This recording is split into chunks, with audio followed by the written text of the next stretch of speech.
అందరికీ నమస్కారం.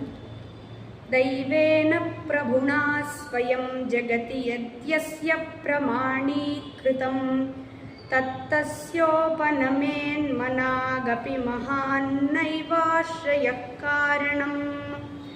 సర్వాశా పరిపూరకే జలధరే వర్షత్యపి ప్రత్యహం.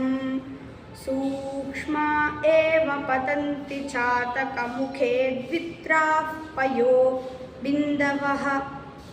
ఎవరికైనా ఏదైనా దక్కాలి అని రాసి పెట్టుంటే మాత్రమే అది వాళ్ళకి దక్కుతుంది, లేకపోతే వాళ్ళకి దక్కదు. అలా కాకుండా మనం ఎక్కువ అత్యాశ పడిపోయి వీళ్ళ సహాయం ఉంటే మనకి దక్కుతుంది అని అనుకుని ఇంకొకరి సహాయాన్ని మనం కోరకూడదు. అలా అని మనం సొంతంగా ప్రయత్నించకూడదు. నిజంగా అది మనకు దక్కాలని రాసి పెట్టుంటే అది ఖచ్చితంగా దొరుకుతుంది.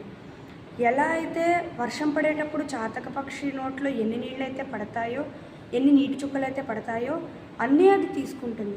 అంతే తప్ప వర్షం పడింది కదా అని మొత్తం వర్షం నీళ్ళనే తాగదు కదా అండి.